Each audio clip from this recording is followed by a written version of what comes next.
ইতিহাস সাক্ষী, যখন মানুষ অন্যায়ের বিরুদ্ধে জেগে ওঠে তখন শাসক কিংবা কোনো শক্তিই তাদের দাবায় রাখতে পারে না। বাংলাদেশ কমিউনিস্ট পার্টির কার্যালয়ে ঘেরাওয়ের হুমকি দেন পিনাকি ভট্টাচার্য। সামাজিক যোগাযোগ মাধ্যম ফেসবুকে তার এমন হুমকির পর কার্যালয়ে নিরাপত্তা জোরদার করা হয়। শনিবার সকাল থেকে রাজধানী পুরানা পল্টনে সিপিবির কার্যালয়ের আশপাশে জড়ো হন দলটির নেতাকর্মীরা।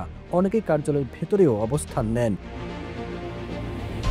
যে কোনো ধরনের অপ্রীতিকর ঘটনা এড়াতে সকাল থেকে কার্যালয়টির সামনে সতর্ক অবস্থান নিতে দেখা গেছে আইন শৃঙ্খলা বাহিনীর সদস্যদের। রয়েছে সেনাবাহিনীর টহলও। আইন শৃঙ্খলা বাহিনী নিরাপত্তার মধ্যেই সকাল 10:40 সিপিবি কার্যালয়ের সামনে কালো পতাকা উত্তোলন করা হয়। মাগুরায় 8 বছর বয়সী শিশু ধর্ষণের প্রতিবাদ এবং দোষীদের শাস্তি দাবিতে এটি ছিল দলটির পূর্ব নির্ধারিত কর্মসূচি। এর আগে সকাল থেকে সিপিবি নেতাকর্মীরা দলীয় পতাকা নিয়ে তাদের কার্যালয়ের সামনে জড়ো হয়। তাদের আশঙ্কা ছিল সেখানে হামলা হতে পারে। অনেকেই সারা রাত সেখানে অবস্থান করেছেন যাতে কোনো ধরনের অনাকাঙ্ক্ষিত ঘটনা না ঘটে।